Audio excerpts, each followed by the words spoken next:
right, so I got my man Mitz on the phone right now. Mitz, how are you? What's up, bud? This is awesome. So, basically, I'm talking to all my friends because I'm doing the next chapter for my podcast is going to be Family Tree, all my New York hardcore friends, and talking about moving to New York in '88 and meeting everybody. Do you remember when we met? What year it was? 97. I could tell you the story. Tell me, please. My first show with Crown of Thorns, we opened for H2O in Richmond, Virginia at Twisters. Twisters? Yeah. And we left. This is my first time I ever played with these guys. Yeah. And they were supposed to pick me up at 10 in the morning. Yeah. And they didn't get me until like 3 or 4 in the afternoon in New York. And wow. I'm sitting there in my head. I'm like, I know how long it takes to get to Richmond from New York. So I'm thinking to myself, like, how do these guys do this? Like, they have some is there some spaceship they're going to put me in? How are we going to make this show? And we literally rolled up. If we rolled up 5 minutes later, the promoter was going to cancel us. And you guys were out there in the parking lot waiting for us with the gear set up. We just ran up on stage and played on you guys' equipment. Wow. And the first thing Isaac was like, yo, this is Mitz. This is the new guitar player. Yo, what's up, man? You're like, welcome to the New York hardcore family. Welcome to the family. I remember that right off the bat. Holy shit. And so that was the beginning of realizing that bands don't get the shows on time ever. Oh my God. I mean, that was the beginning of my what do they call that? Your trial by fire. So that was your first show with Crown of Thorns with us. Wow. Yeah. Yep. And were you in bands before that? I had been in bands before that, but locally, nothing that the distinction that I always give to it is that was the first band I played in where I didn't have to beg my friends to come to have an audience there. Yeah. So where were you born? Were you born in Long Island? Yeah, Huntington, Long Island, Huntington, New York. Okay. Born and raised. And so how were you in school and how'd you find hardcore music? How was I in school? Yeah, did you get good grades? Did you like school? Did you graduate? I was, you know what? I was smart enough to get by without doing any work. Yeah. Because I had a bad work ethic with that stuff. All I wanted to do was play guitar and play bass. Okay. And I would come home from school and I wouldn't do any of my homework. I'd just go down into the basement and I'd just practice for 3 hours before dinner and then 3 hours after dinner until my parents told me to shut up. Wow. Hardcore. I always tell the story that I thought I was into hardcore by listening to like SOD and DRI and this crossover stuff. And then my 10th grade year of high school, or 9th grade, I'm sorry. This dude moved out from the city to our school, and I was past him in the hallway, and he was wearing like a Metallica shirt or something, and it caught my eye, and we started talking. Yeah. And because I was a metalhead first. I mean, that's I don't make any bones about that. Yeah. But so I told him, he's like, "What are you listening to?" And we were comparing music, and I told him that I liked hardcore.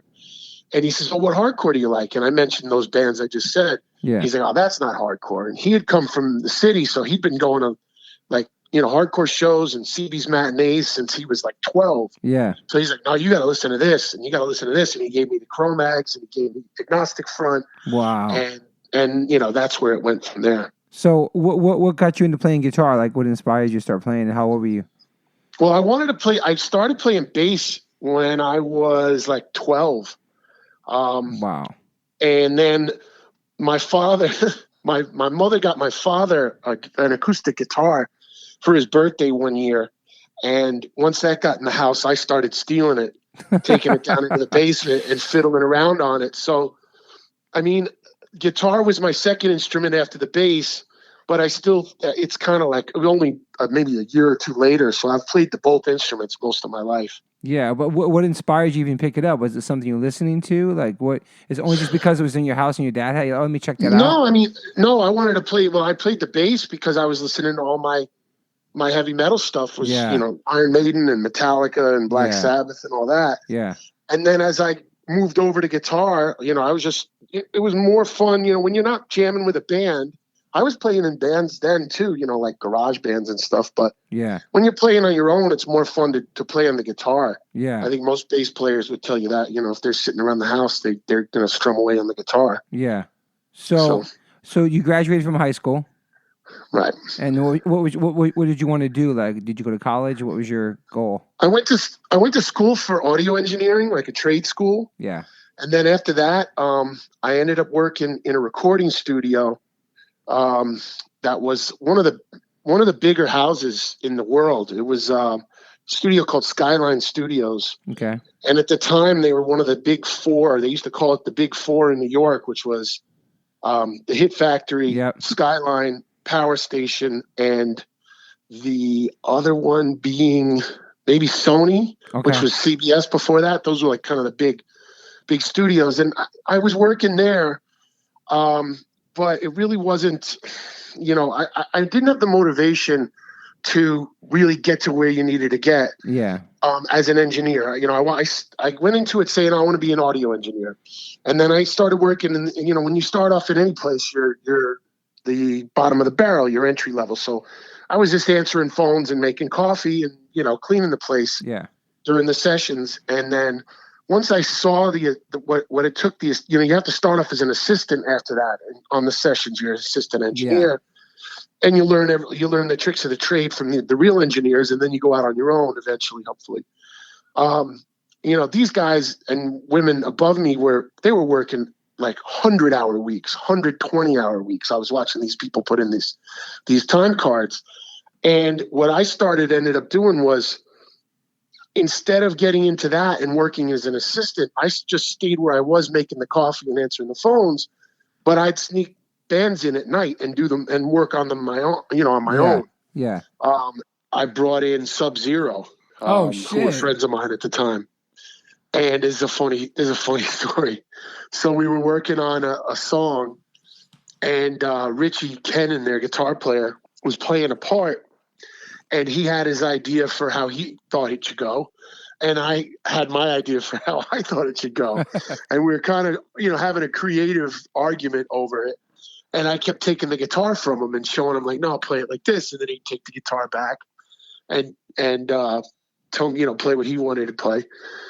And Lou, their singer, was kind of over on the other side of the room working on his lyrics. And he looks up and he starts barking at me. He's like, look how he's always got to get his mitts on that guitar. He's always got to get his mitts on that guitar. And he starts breaking my balls.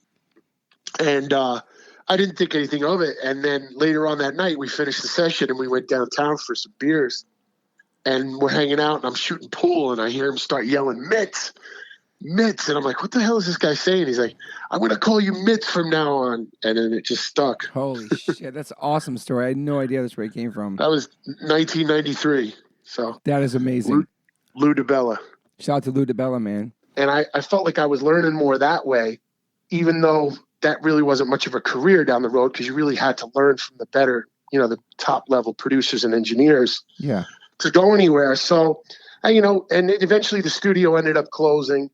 They kind of got caught up in that in the 90s, like the whole technology thing set in, where big studios kind of went the way of the dinosaur, because you had Pro Tools coming in and you had all this home software, and you could make, it's the way you are now. You make a record, you can do 98% of it in your house. Totally. So those studios, they all either had to like change with the times, but most of them went out of business. Yeah. So then after that, I went into what I'm kind of doing now, which I've done throughout, even during my music career. I'm a stagehand. I was doing stagehand work and working in live production and things like that. Mm-hmm. And then that led up to me, ended up getting a chance to audition for Ezek and Crown of Thorns, and then the whole music thing took off from there. Yeah. So obviously that was your first show with Crown of Thorns, the first time we met. So then after that, I mean, you started playing shows and touring. Then how soon after that did you go from Crown of Thorns to Skarhead? So Crown of Thorns we did for about a year, I want to say. Yeah. Maybe a little less. And then Ezek kind of brainstormed with Tim Borer and Vaughn Lewis and them about making Skarhead, which had just been like a side project until then. The EP came making out, yeah. Skarhead into a real band and making a record and, sending us out on tour. And, those guys on the management side wanted to really push it. Yeah. And they had a vision for it. And so it was like it was me playing guitar. We had Ezek singing, obviously. Yeah.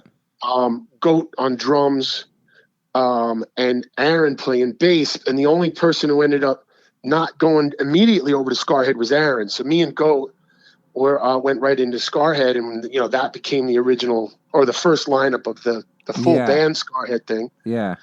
And that was in '98. Wow, and those tours are pretty crazy too. Oh yeah. Yeah, you'd have to have a whole separate podcast for that shit. It took years off your life. Took years off my life, made me gray, as everybody knows. If anybody looks at my silver hair, that's where it came from. It all started from the Skarhead tour. Nope. So then, so we were playing shows. Obviously, H2O was playing shows with Skarhead and with Crown of Thorns, and that's where we were crossing past, me and you. And then, when did Madball start? I was talking to Matt Henderson yesterday about it, actually, and Freddie. We talked about it too. I think it was around Hold It Down, after Hold It Down, correct? Yeah, after Hold It Down came out, they were having some lineup problems, and it kind of got them a little frustrated, and they decided they were going to break the band up.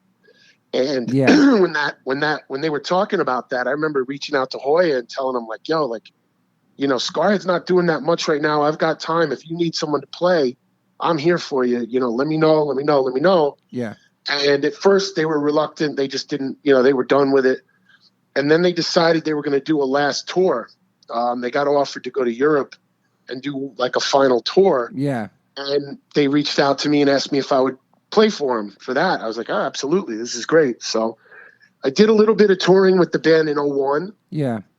Right before what was supposed to be the breakup and the end of the band. And I finished out the last couple of tours. We did a Europe tour. We played CB. And we did a Japan tour, and then the band broke up, and was broken up for about a year, maybe even a little less.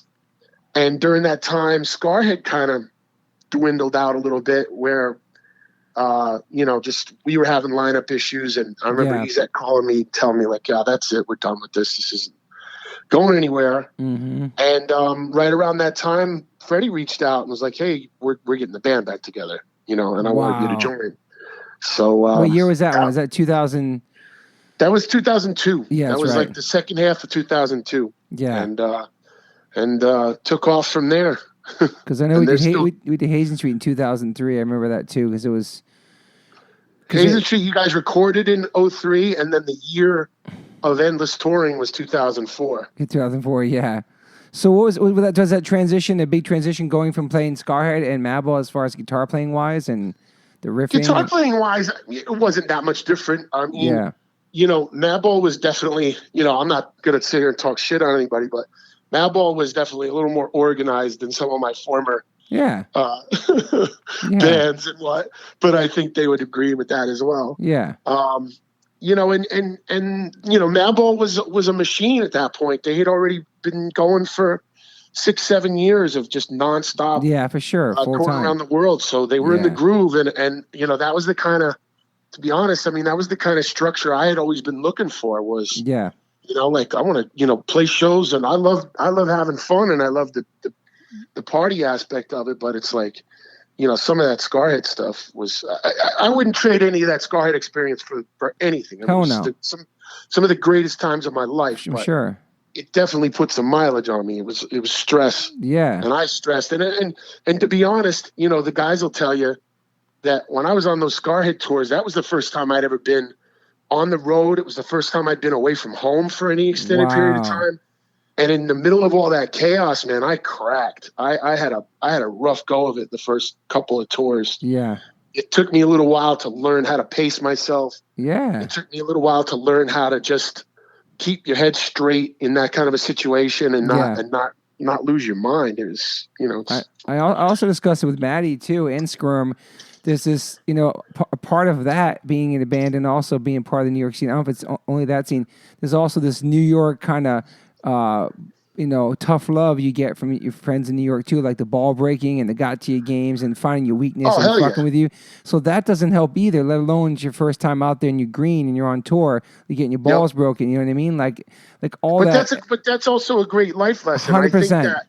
I think that today's culture of like anti-bullying and sensitivity and No one's allowed to offend anybody. That just creates weaker people, man. You get your balls broke, you get tough love, it makes you a stronger person. It definitely and you gives me realize thick at the end skin. of the day that those people aren't trying to hurt you.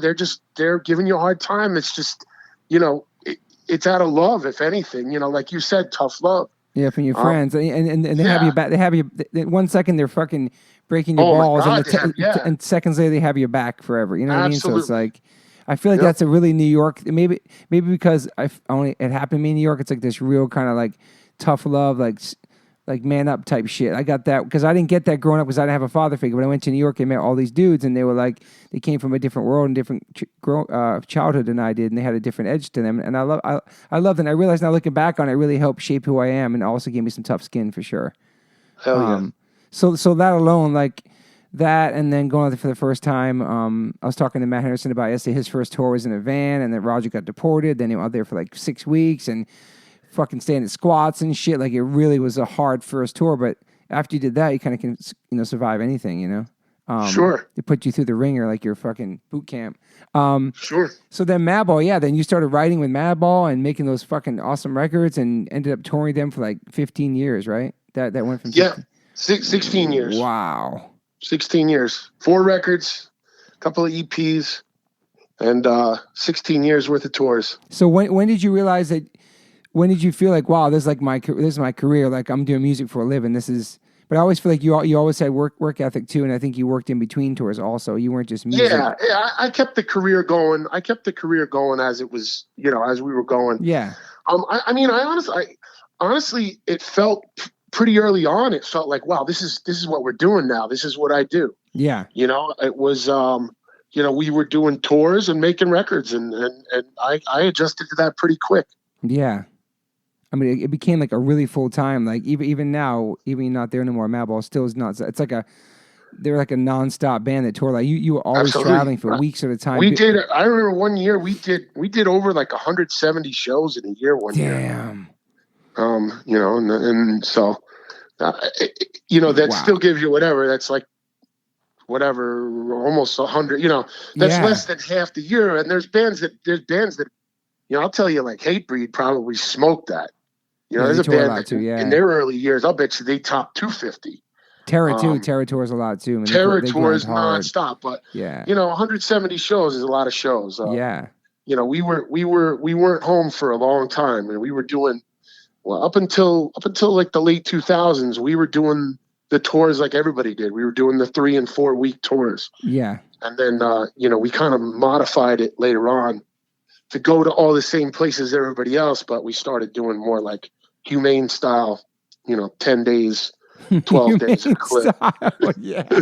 That's what Freddie said. A Europe tour in a van can take years off your life. That's why they're like, absolutely brutal. It's so brutal. My first Europe tour with Skarhead, we did 5 weeks in a van. Damn.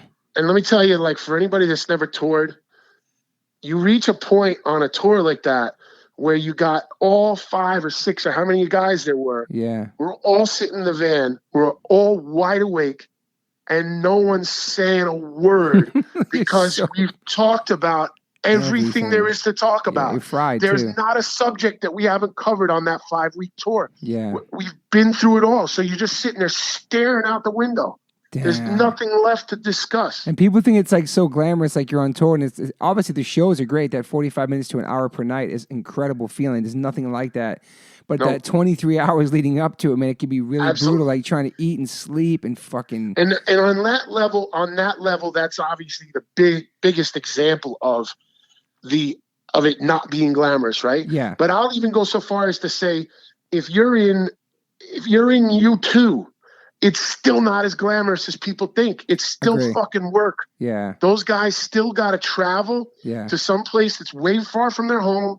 They got to exist in conditions that aren't in their home. I don't care if you're in a 6-star hotel. Yeah. It ain't your house. Yeah. And even if you have your family with you, you're still not in your house. So these guys that are billionaire rock stars, it's still work. It's still work. Yeah, there's champagne and helicopters and and celebrities and all that, but they're still working. Private jets. I read something too that like, I don't know if it's true or not, but Bono, after he goes on tour, he goes in a hotel. His wife says, go to this hotel for like a day or two to like decompress from tour before he gets back home to real life, because it's fantasy and reality, man. Like when you're on tour, like all you have to do is sleep all day, you can stay up all night, sleep on the bus and whatever, and then play a show. When you get back home, it's back to reality. You got to you got to drive in society. You have to pay your mortgage. You have to drive your kids to school. It's like you go back to work. It's like it's totally like night and day. Absolutely. And the one thing I'll say, and you can understand this too, because you guys have been on all levels. You guys did vans all the way up to tour buses. Yeah. When you're the level of what our bands all are and were, you appreciate the good things more than if you're one of these bands that just pops off on your first record and you're in a tour bus every night of your life for the rest of your career and you're flying in places and this, that, and the other thing. You don't appreciate it as much. Yeah. When we were doing these Madball tours, we would do the States in a van, but when we'd get to Europe, a lot of times we'd be in a tour bus, and man, do you appreciate that bus? Hell yeah, dude. When you just got out of a van tour, 100%. you really, I'm very grateful for the level that the band was at when I was in it, and that we weren't, there was those ups and downs that made you appreciate, same thing, like you play a VFW hall for 30 kids in the Midwest somewhere. Yep. And then 2 weeks later, you're on a stage in Europe playing a festival for 25,000 people. 100%. I wouldn't want to play for 25,000 people every night. I agree. At least for the gratification of it. Obviously, the money would be a little thing to console you. But, for the excitement of it, it would lose its novelty if you played that stuff every single night. Was there any point in your life where you're like, I mean, obviously now we'll get to that, but like even earlier on, you were like worried about your future or worried about a plan B and stuff? You know what? Yes, because if you don't stress about that stuff, you're not human. Exactly. You have to, you always have to be thinking about that kind of thing. What are you going to do after the band? Yep. But I always just kind of put myself to bed at night thinking like, well, I'd like to think I've remained cool with everybody I've crossed paths with, or I've tried to be at least. And when the time's over, I'm going to move into something and I'm going to take advantage of, what the friendships I've made and the connections I've made. 100%. And it's all cumulative. Everything you do in your life amounts to tomorrow. Your next day is a product of everything you've done in every day you've lived before you. So you made so many wonderful friendships and everything all around the world. Being a musician, you meet so many people, and I know I see you go to Europe and stuff, and go to the football games over there. You have a lot of friends over there still. So what was it like for you being in the band for 16 years, and all of a sudden you're not in it no more, and you chose to move on? Like those first couple weeks, was it weird? Do you miss playing? Do you miss touring? I miss seeing. I definitely miss people. Yeah, I miss the people that I don't get to see as often. Yeah.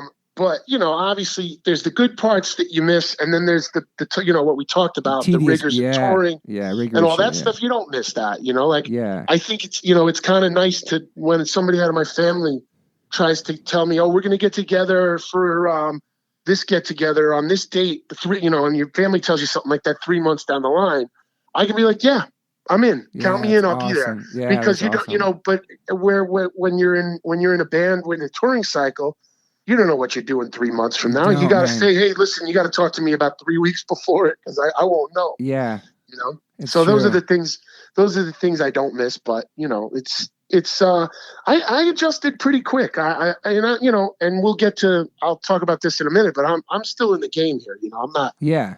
I'm working with bands now. I'm producing music and things like that. Awesome. And I've done some traveling with that in the since I've been out of the band now about a year and a half. I saw you went to UK for that too, right?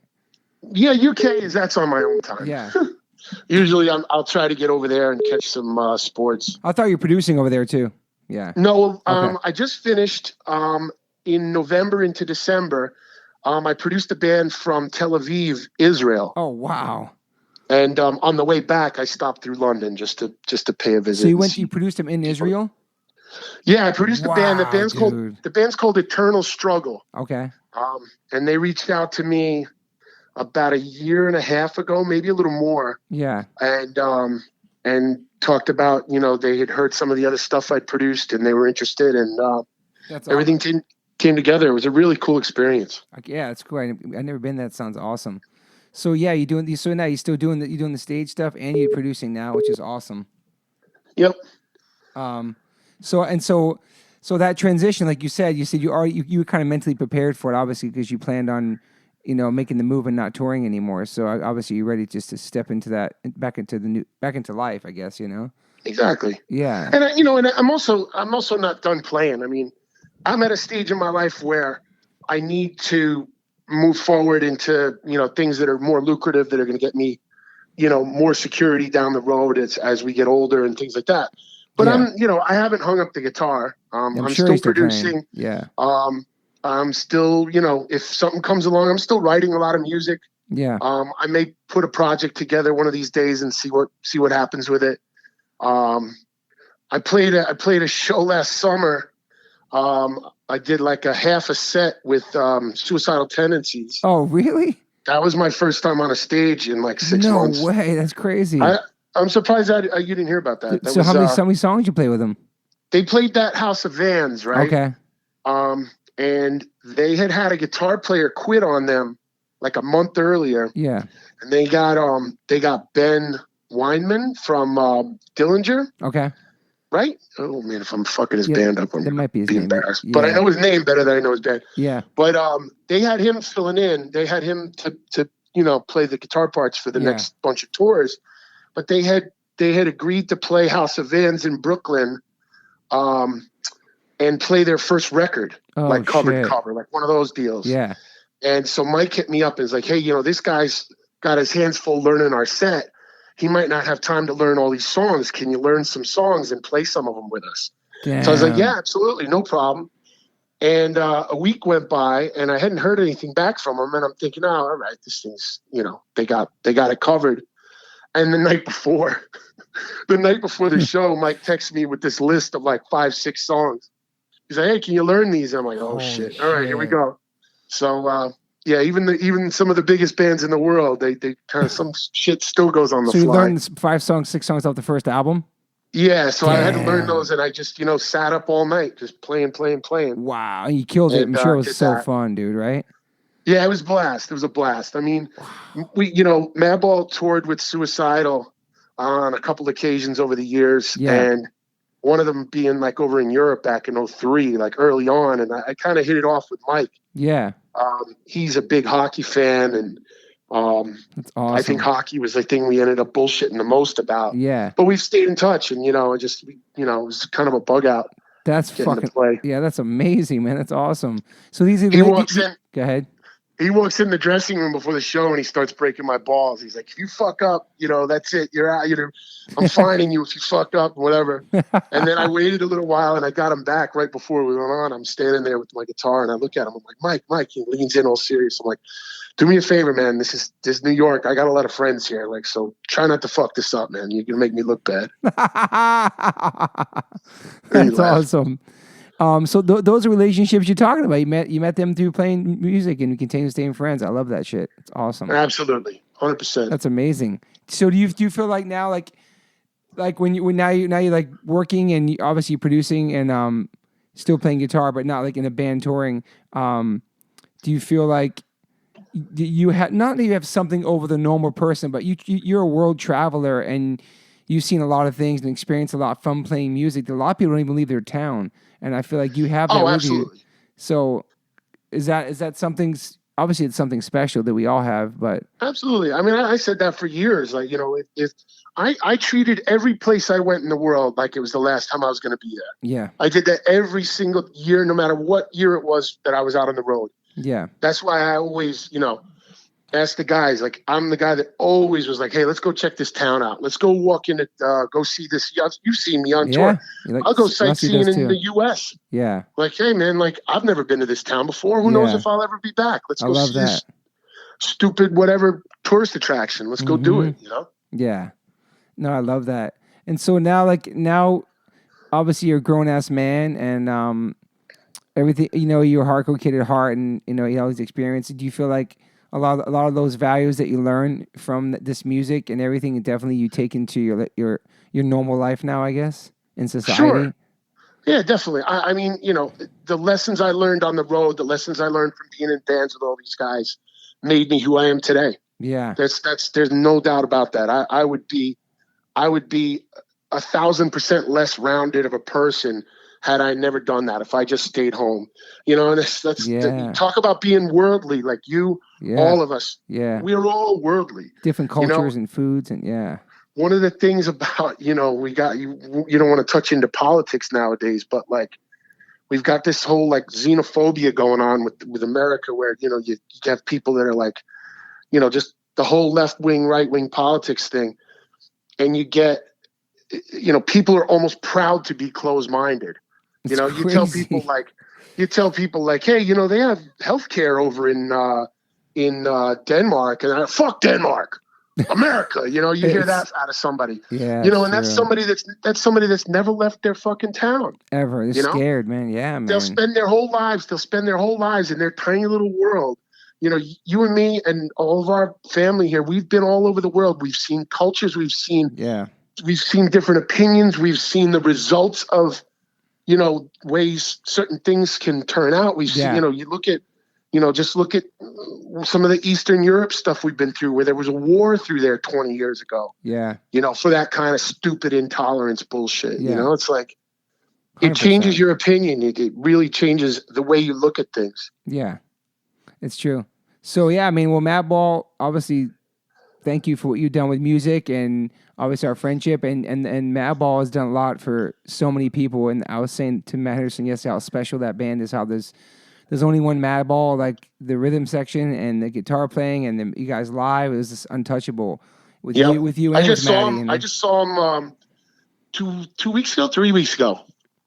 They played in Queens, and I went down. They sounded great. Oh, that's awesome. So what is that like? Great. Is that the first time you've seen them since you're not in the band? No, I might be the third time. Oh, wow, awesome. I've gone. You know what? I had to miss the one that they played with Cypress Hill in the fall. Oh, yeah, I saw that. Cool. And I had to work that night. Yeah. That's a back to reality statement. I gotta work. So what's it like seeing Madball with you not on stage? Is it weird? Was it weird at first or no? Yeah, I mean, of course it's weird, but I mean, I'm also pumped, my respect for that band came long before I was in the band. 100%. When we did Skarhead tours with Madball, yep. I always told those guys, whenever Skarhead would start sounding good, I would think, wow, we're really in the groove right now. Yeah. We'd play a show with Madball, and I'd look at everybody in Skarhead and go, see, back to the fucking rehearsal room. Wow. That's the level we gotta sound. Yeah. Like. So, I was a fan, man. It's fun seeing them play. Yeah, and you fucking you were great in Madball and your guitar playing and everything. And even when you play with Hazen Street, even when you play with H2O, like your style and your playing is super tight. And let's not forget I was H2O sixth member. Yeah, dude, for a lot of tours. 7 years. Yeah, man. Damn. So H2O, Skarhead, Crown of Thorns, Hazen Street, Madball. Pretty fucking good, man. Thank you, man. But I'm happy you're happy and you're doing good, and I'm proud of you, and you're living your life, and I know you're still producing and still playing the guitar, and you're one of the great musicians from our generation. You know what I mean? There was different generations of hardcore before H2O and Madball, and you're one of them. And I think it's awesome how it just kind of happened organically with you too, from just joining Crown of Thorns and shit. It's crazy. Wait, one more thing. How did you meet Ezak to be in Crown of Thorns? Oh, that's a funny story. You remember Little Tony? Yeah, man. Yeah. Little Tony, who was in Skarhead with us. Yeah. Little Tony knew Ezak. Okay. Because Little Tony played in Sub-Zero for a while, and Sub-Zero played shows with Crown of Thorns. That's right. And it took me 3 tries to get into Crown of Thorns. The first time they had Matty Boy playing bass, and Matty, I knew Matty, and he was telling me, these guys, they need a guitar player. And I'm like, oh, great. I'm ready to go, dude. I'll learn this shit in a day. And I fucking went home. I got the record and I learned it. Yeah. And I was thinking, okay, cool. I'm in this band. And then it fizzled out. Like they ended up getting, I think, like Nicky X okay. I think Nicky might have been the guy. And then, so that didn't work out. I was all bummed out. And then the second time it was like, Matty's like, yo, we're going to Japan. They need somebody. Definitely. And I'm like, holy shit. I'm like, figuring out how I'm going to get my passport. Oh, man, this guy's telling me whatever.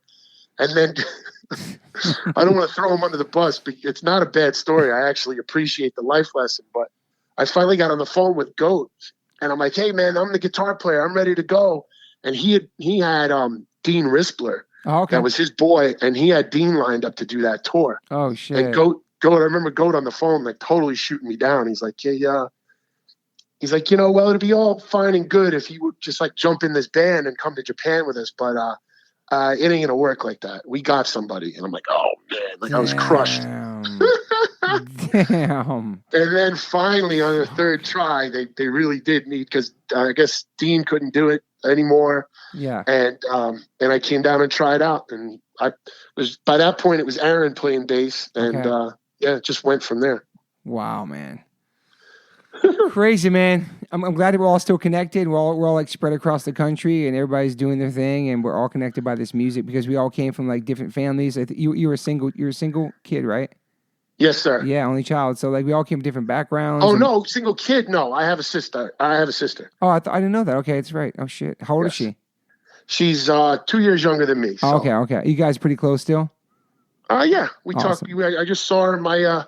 My grandmother just turned 100. Holy shit! So my sister flew in for that. Damn, dude, that's fucking crazy. 100 years old. Centenarian or what centenarian. What is the secret to that? Holy shit! Yeah, well, she's about 5'1", so I think she conserved her energy. Damn. Well, we all came from different backgrounds. So I'm saying we all connected in this fucking crazy scene of outcasts and weirdos and wild people and characters with nicknames, and it's fucking amazing how we all still stayed together over almost 25, 30 years. It's awesome. Yep. And it's fun to watch the new generations underneath us and younger than us write their stories. 100%. Yeah. There's a whole new generation of young bands out there that are doing the same thing, and I know a lot of them have a respect for what we did, but they're doing their own thing, and it's fun to watch them live and learn like we did. I love that. It's crazy that we're fucking old men and shit. And I think you're like, are you older than me by 1 month or something? Couple months? I always say you're older than me, buddy. We won't talk about dates. All right, Mitz. Much love to you. Thanks for being on the podcast. I still feel like I'm 25, by the way. So I feel young too, bro. I feel young too. I was telling Freddie too. He's always going to be 30 years old to me, 30 or younger. He doesn't age. It keeps you young playing music for sure too. It does. Our scene keeps you young. So. Yeah, for sure. All right, Mitz. I love you, man. Thanks for your time, bro. Love you, bud. Okay, bye. Hey, Mitz. So before you hang up, I think there was a couple more stories I wanted to tell. I tried talking to Freddie about this story the other day about a bus crashing with Hazen Street. He kind of remembered it, like me getting hit in the head with like this mirror from the back of the bus. You remember that? What happened? Yeah. Or the driver fell asleep driving, and we went down into the ditch on the side of the road, and by some miracle we didn't tip over. Damn. I think the story was that he fell asleep, but he woke up. He didn't drive off the road because he fell asleep. He woke up and he was about to rear end one of the buses in front of us. Oh shit. And he had to swerve off the road so we wouldn't hit that bus. Fuck. That was crazy. Scary as fuck. And did he get fired from that? Yeah, I think he was gone within a couple of days. Yeah, that was super sketchy. I think he might have. I don't remember. So remember, we had different bus drivers. Yeah. You know what the funny thing about that guy was? All right, now we'll get into a little mean spirit. Like that guy, we hated that guy. He was just like this big, like white trash slob looking guy. Like, I'm sure there's people think that's a description of me, but whatever. I can point fingers too. But he was this big hillbilly, like, whatever. And every day we'd bug out on him. We'd be looking at each other like, yo, look at this fucking guy. Oh, I fucking hate this guy. I hate him. Everybody hated him. Was he nice to us at all? No. It was like indifferent. Like he wasn't, I don't remember anything. But then I remember we would rail on him so bad, like with each other. Yeah. And I remember the day before that happened, or the day that happened, I remember coming up on the bus and he was cleaning the bus and he looked at me and he gave me this smile. And I was like, like I felt bad. I'm like, this guy's all right. He's like doing his thing. It made me feel like I had compassion for him. Like he's just, he's out here doing his job and, he doesn't hate us and we don't, whatever. And I remember even maybe saying to you guys, like, hey guys, like, I feel bad for the guy. Like, let's take it easy on him. Even though we never said any of this stuff to him. We were just we were just cutting him up in our own way behind his back. Yeah. Which is whatever. It's take it or leave it. But I remember that. So the one day I feel bad for the guy. He almost kills us. Oh, and was there another bus incident too with the driver we had too, right? Let's see. Then on Warped Tour, I can tell this story without mentioning the names, but there was a driver. This is a good one. There was a driver from another band that we won't go into. He drove for a couple other bands, and we won't say his name either. Yeah, no, yeah. But one of these guys that's, a Warped Tour veteran, like been on Warped Tour since, 1836 and whatever. And if you remember, we were in Seattle. Outside Seattle, we were at the Gorge.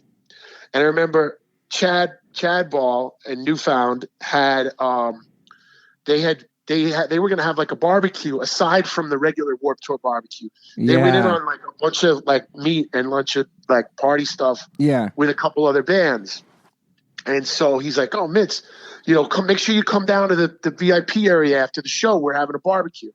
So I round up these girls we know from Seattle, and I'm like, "Hey, let's go down to the thing." So I go walking down there, and here's this dude at the gate. There's a kind of like a gate entrance to the VIP area. Wasn't like red ropes hanging up or something?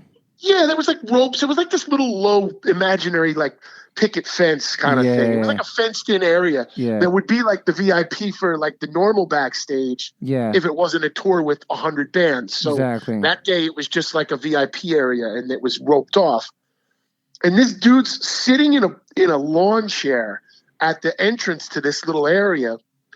And as I walk up, he's holding like a water gun and he's holding it and he's like being a smartass. And as I walk up, he doesn't even look at me. He just like announces, like over his breath.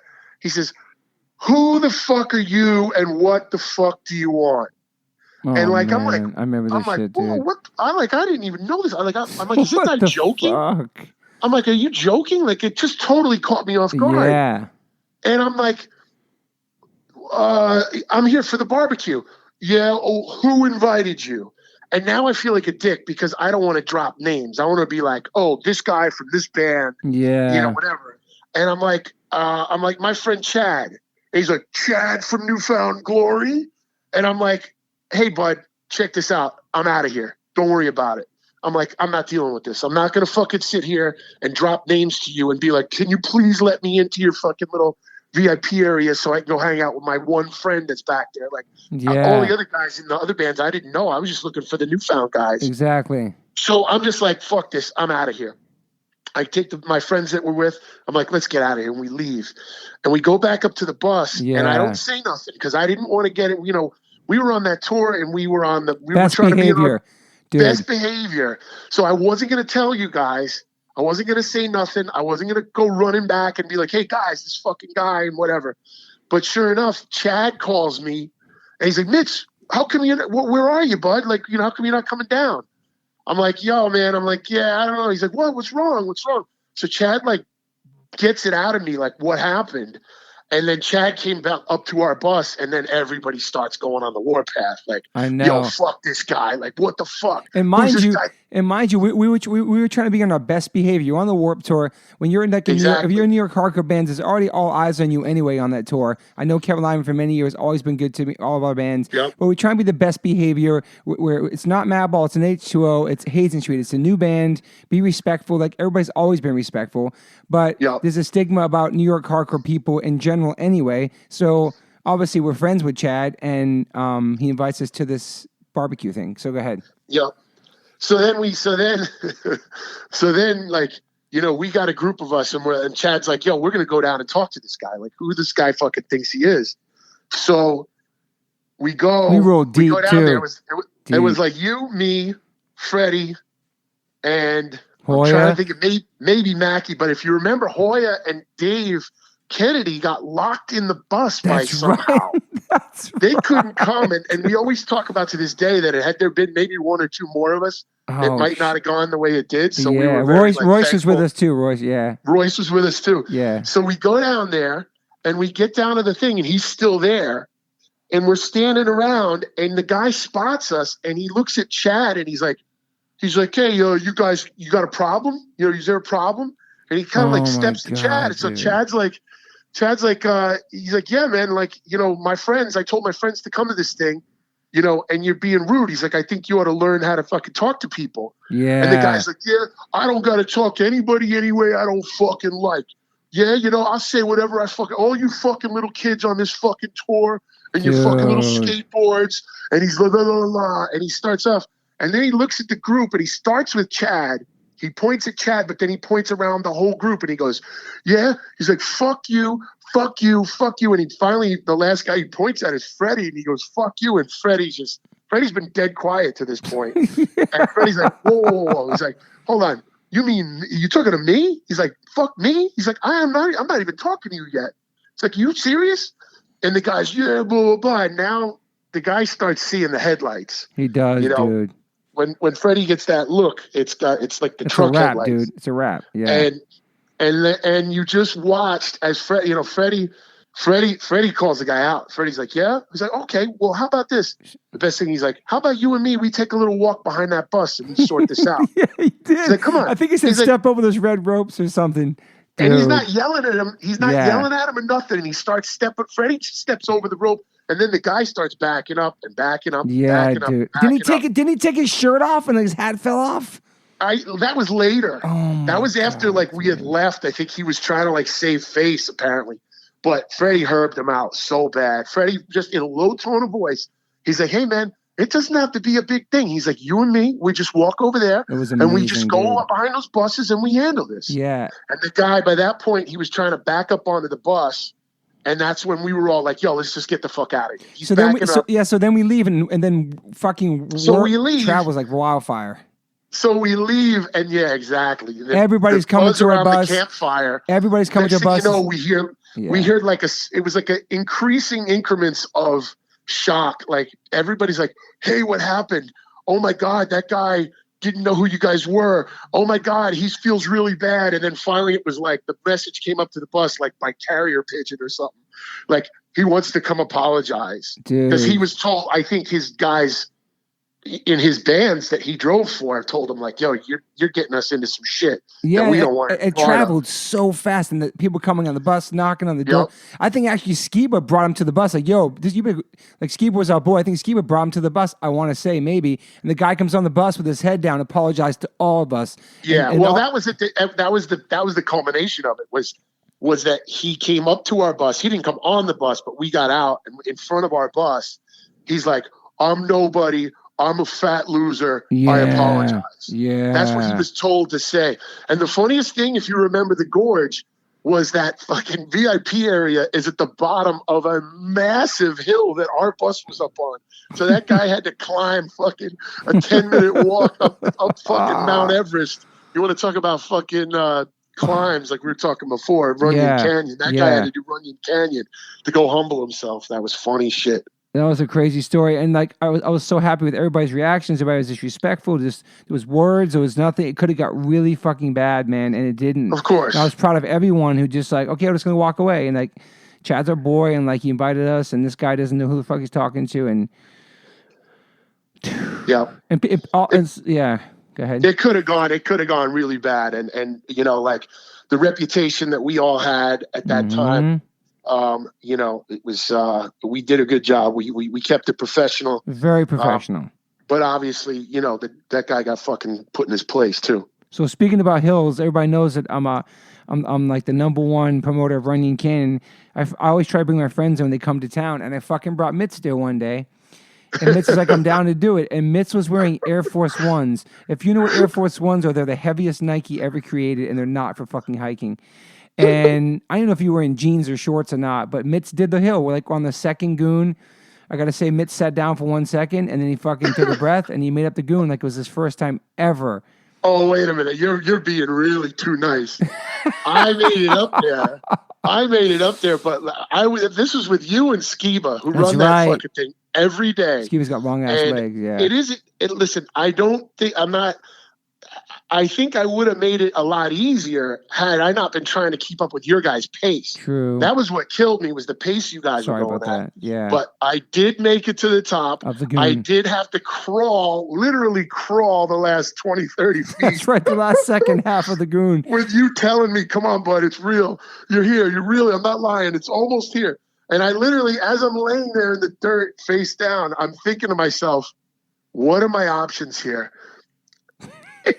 I either have to make it up to the top of this hill on my own volition, or what's the only option? Helicopter takes me off this fucking mountain, and I'll never hear the end of that the rest of my life. So just the fear of being shamed the rest of my life is the only thing that got me to the top. But I'm very proud that I made it, because you told me that there's some people that we both know, that we won't mention, that are in a lot better looking shape than me, that didn't make it, that 100%, bitched out. 100%. So I was proud of you, man. It's made it up the top of the goon with Air Force Ones on. I'll never forget that, man. Holy shit. What year was that? I don't even know, man. It was like 07. Yeah. Yeah, 07. Have you ever done a hike like that since? Yeah, I've done hikes. I get outside. I don't do anything. We don't have anything on Long Island that's anywhere near as steep as that. But I try to stay as active as I can. The one thing I love about you, 2 minutes. I'm glad I wait to go back on the phone right now, is that you have never ever been shy. One, that you love and play tennis, which is an amazing thing about somebody in Madball and New York Hardcore plays tennis.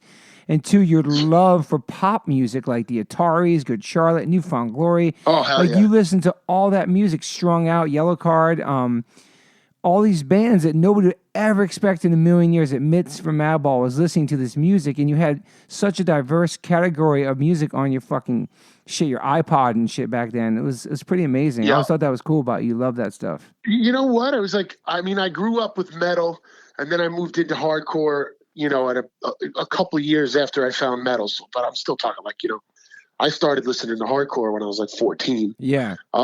But then, like, in my 20s, I had a roommate that I was living with in the early 90s who was into all that Fat Record stuff. Like, gotcha. He came up, he was a hardcore dude as well, but he came up with a little bit more of the punk side of things. So he liked like Bad Religion and all those Fat Record bands I feel like they kind of stemmed from that, California style of things. Like Bad Religion is a perfect example of those. Totally. And but all those bands you just named, like the Strung Out, No Effects, were the first ones that caught my ear. What I liked about it, I had some punk stuff I liked.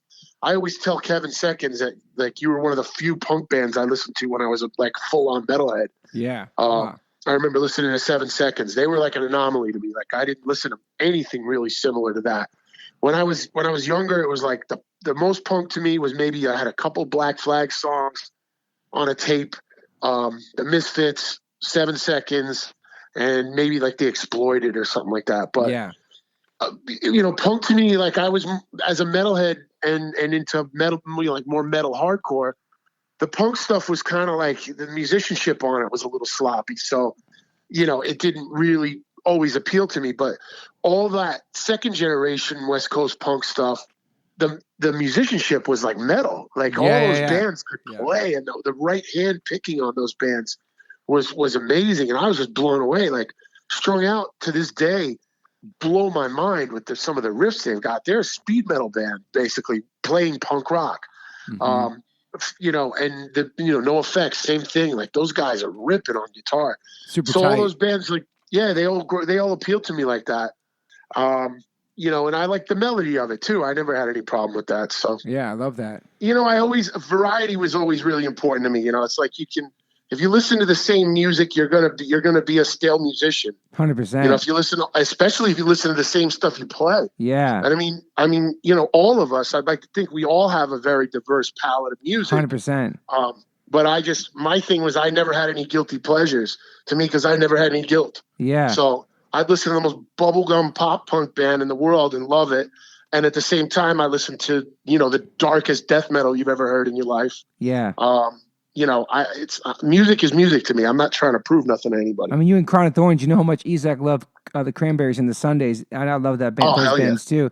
And then I was telling Freddie on the Hazen Street tour, Freddie got me into Coldplay and it changed my life. Like, you'd never expect Freddie Madball got me into Coldplay. Like, people think that, like, you get off tour from playing hardcore for fucking 3 weeks or fucking 2 months, and you get in your car and you put a demo tape on or some hardcore and you're blasting hardcore in your everyday life. It's not reality, man. It's like you want to try something else. Obviously, you gotta change your flavors up. I think that's what keeps inspiring to write music too, is not listening to the same shit over and over again either, you know?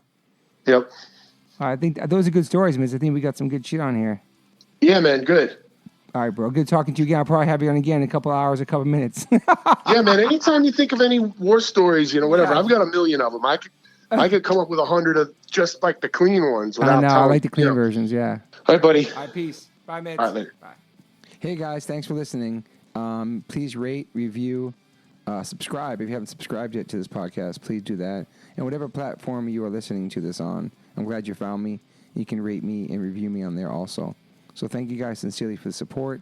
I cannot wait for you guys to the next one.